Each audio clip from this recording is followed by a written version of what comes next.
So here we are with coding decoding type 2. Type 2 के लिए आपको सबसे पहले ये आना चाहिए, क्या? ABCD. ठीक है, जब आपको पेपर मिलता है, क्वेश्चन शुरू होने से पहले, पेपर स्टार्ट होने से पहले, रफ शीट में सबसे पहले ये लिख लो. Although you might be remembering everything, but still जब आपके सामने ऑलरेडी लिखी होती है सीरीज प्रॉपर प्लेस वैल्यूज के साथ, तो वो आपके लिए क्वेश्चन करना बहुत आसान हो जाता है. और देखो बाकी सारे सब्जेक्ट्स में तो फिर भी हमें थोड़ा सा डाउट है कि क्वेश्चन पूछे या ना पूछे. पता नहीं मुझे उस पर्टिकुलर एरिया से क्वेश्चन पूछे या ना पूछे, चाहे वो लॉ हो या फिर कोई भी सब्जेक्ट हो. बट इसके अंदर जहां मैं रीजनिंग की बात करती हूं, तो यहाँ पर कुछ ही टॉपिक्स हैं और हर टॉपिक में से क्वेश्चन तो पूछेगा ही पूछेगा. तो इनएविटेबली कोडिंग डिकोडिंग में से क्वेश्चन आएगा ही आएगा, राइट? तो ये क्वेश्चन तो आप ये जैसे ही आपको रफ शीट मिले उसके ऊपर सबसे पहले पैटर्न बना लो. Now let's jump to what kind of question will he ask. देखिए कैसा क्वेश्चन पूछ सकता है. अभी तक हमने टाइप 1 में पढ़ा था कि जो मेरा कोड है वो उसी वर्ड में से बनता है. नाउ जो मेरा कोड है वो उस वर्ड में से नहीं बन रहा, मतलब कि मुझे नहीं पता कि उसने क्या पैटर्न यूज करा है. जैसे कि for example let's see this question. Structure को उसने लिखा ये. अब देखो मुझे साफ पता चल रहा है कि वो जो कोड है वो स्ट्रक्चर में से नहीं बना, राइट? वो जो कोड है वो उसके लेटर स्ट्रक्चर से मिलते जुलते नहीं है. तो अब मुझे क्या समझना है कि एक्चुअली में इसने एस को लिखा टी. चलिए लिखते हैं यहाँ पे स्ट्रक्चर. कोड बोलिए TVUYHZBZN, राइट? तो अब मुझे ये पता है कि उसने क्या करा. टी को लिखा, एस को लिखा टी, टी को लिखा वी, आर को लिखा यू, यू को लिखा वाई, एटसेट्रा एटसेट्रा. तो we have to understand that how he have represented it. अब इसके दो तरीके हैं. सबसे पहला तरीका तो ये कहता है कि आपको जो वर्ड दिया हुआ है आप उसके रिस्पेक्टिव लेटर्स की प्लेस वैल्यू लिखो. Now what do I mean by place value is, S की प्लेस वैल्यू क्या होती है मेरे बेटा? एस की प्लेस वैल्यू होती है 19. मतलब कि वो कौन से नंबर पे बैठा है. प्लेस का मतलब है नंबर, कौन से नंबर पे बैठा है.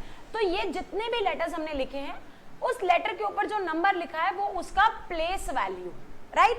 तो अब अगर मुझसे पूछ रहा है स्ट्रक्चर, तो पहला तरीका तो ये है कि मैं इसके सारे प्लेस वैल्यूज लिखूं, इसकी सारी प्लेस वैल्यूज लिखूं एंड देन डेसिफर करूं कि क्या रिलेशनशिप बन रहा है ऊपर की प्लेस वैल्यू नीचे की प्लेस वैल्यूज में, राइट? दूसरा और आसान तरीका ये है कि मैं इसको यहां से रेफर करना शुरू करूं साथ साथ में. देखिए एस को लिखा टी, एस को अगर उसने लिखा है, अब दिख रहा है ना? ठीक है. एस को लिखा टी मतलब एस का नेक्स्ट अल्फाबेट, राइट?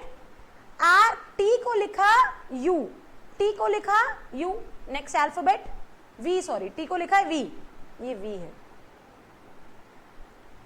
तो नेक्स्ट अल्फाबेट नहीं, उसने एक अल्फाबेट ड्रॉप करा है ना? एक अल्फाबेट ड्रॉप करा है. इट मींस यहां पर उसने कोई भी लेटर ड्रॉप नहीं करा, यहां पर एक लेटर ड्रॉप करा है. आर को लिखा यू.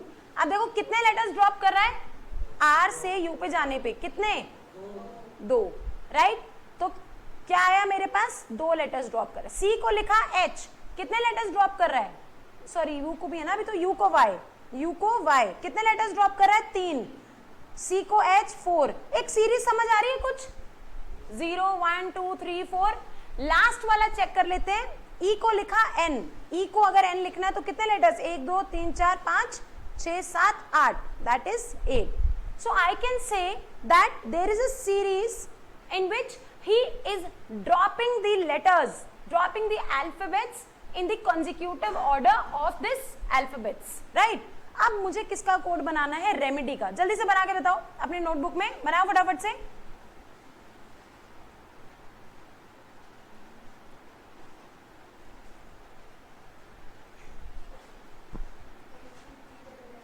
जी बिल्कुल.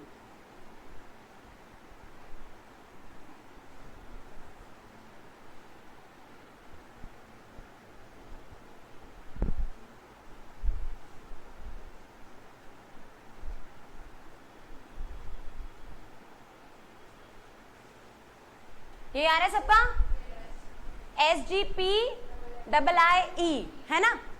अब जरा एक बात करते हैं हम ऑप्शंस की, क्योंकि पेपर ऑब्जेक्टिव है, जब पेपर ऑब्जेक्टिव है तो हमें उसको ऑब्जेक्टिव ही रखना है ना।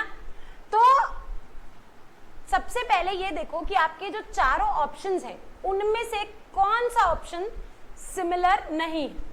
हम देखते हैं SGP, SGP, SGP, SGP सबके पास, तो that is a fourth letter which can actually give me my answer. Is it really I, लेकिन यहाँ E है, तो इसकी बहुत ज्यादा पॉसिबिलिटी है कि B आंसर नहीं होगा, लेकिन फिर भी हम चेक कर लेते हैं। मैं सीधा फोर्थ लेटर चेक करती हूँ। फोर्थ लेटर का मतलब है कि मुझे +3 बनाना है ना, +3 करना है। तो फोर्थ का मतलब दैट इज फोर्थ हमारा है यहाँ पे E है ना, E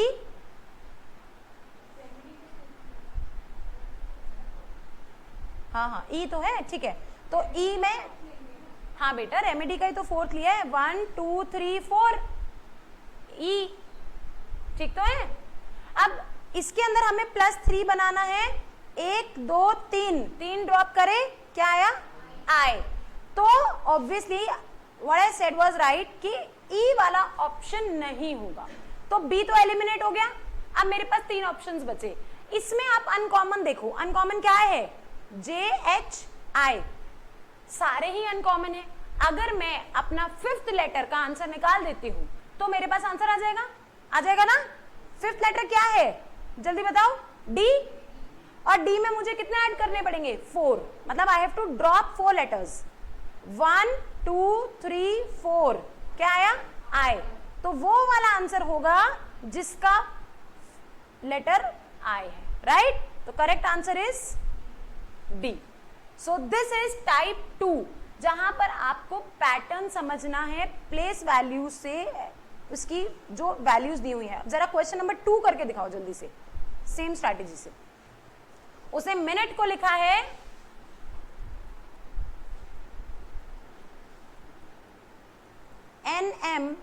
NMWKSO, पूछ रहा है रेन को क्या लिखूंगा,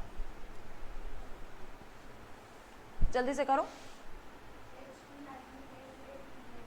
ठीक है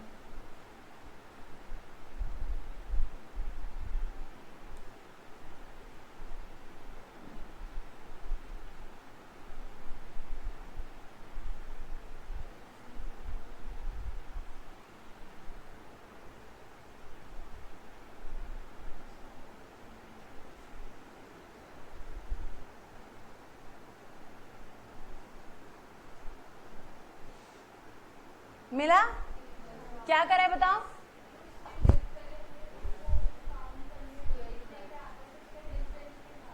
ठीक है, तो क्या हमने करा कि सबसे पहले हमने उसका नंबर देखा है ना, मिनट का प्लेस वैल्यू देखा। फटाफट से बोलो मिनट की प्लेस वैल्यू क्या है, 13 9 14 21 25, ठीक है। NMM की बोलो उसकी जल्दी से, 14 13 27 11 19 15। Okay, now see what he is doing, वो क्या कर रहा है यहाँ पे, कितने का डिफरेंस है हमारे पास,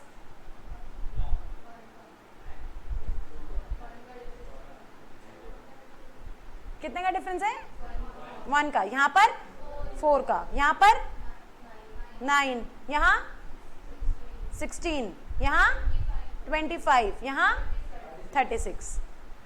ये क्या समझ आ रहा है, क्या डिफरेंस है, स्क्वायर्स ऑफ नेचुरल नंबर्स, 1 का स्क्वायर, 2 का स्क्वायर, 3 का स्क्वायर, 4 का स्क्वायर, 5 का स्क्वायर, 6 का स्क्वायर, सिंपल। तो हमें क्या करना है, रेन की प्लेस वैल्यू लिखनी है, उसके अंदर 1 4 9 16 25 ऐड करना है, और फिर जो प्लेस वैल्यू आती है उसे आंसर देना है, वेरी सिंपल। तो हमारा करेक्ट ऑप्शन आ रहा है इसके अंदर SIRWM, option D. So this is type 2। अब ये प्रैक्टिस करने से ही आएगा, 2 क्वेश्चन से पूरा चैप्टर समझ में नहीं आएगा। You have practice test, you have all the questions with you, so उससे प्रैक्टिस करो। हाँ बेटा, क्या ये वाला, ठीक है, ये लो, दिख रहा है क्या क्वेश्चन है, कि ये 5 से 36 कैसे आ गया, ये पूछ रहे हैं पक्का? ये देखो सवाल ये है कि 5 से मैंने 36 कैसे बना दिया, है ना? 36 का डिफरेंस कैसे आया? देखो दिख रहा है? क्या होता है कि हम लोग टोटल नंबर ऑफ लेटर्स कम करते हैं पूरा। When we talk about this A to Z, ये एक साइकिल है। अगर मैं आपसे पूछती हूं कि Z के बाद कौन सा लेटर आएगा, कौन सा लेटर आएगा? A, ठीक है? ऐसा नहीं हो सकता कि Z के बाद सीरीज खत्म हो जाती है। It is a cycle. So similarly अगर मुझे डिफरेंस निकालना है 5 के बाद, 5 के बाद मुझे डिफरेंस निकालना है। अभी तक हम क्या कर रहे हैं, ये नीचे वाले में से ऊपर वाला माइनस कर रहे हैं यहां से। नहीं नहीं नहीं नहीं, it varies, question to question vary करेगा, ठीक है?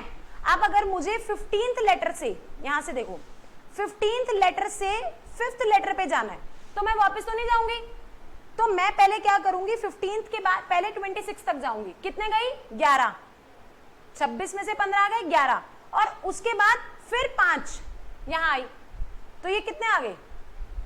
16, ठीक है?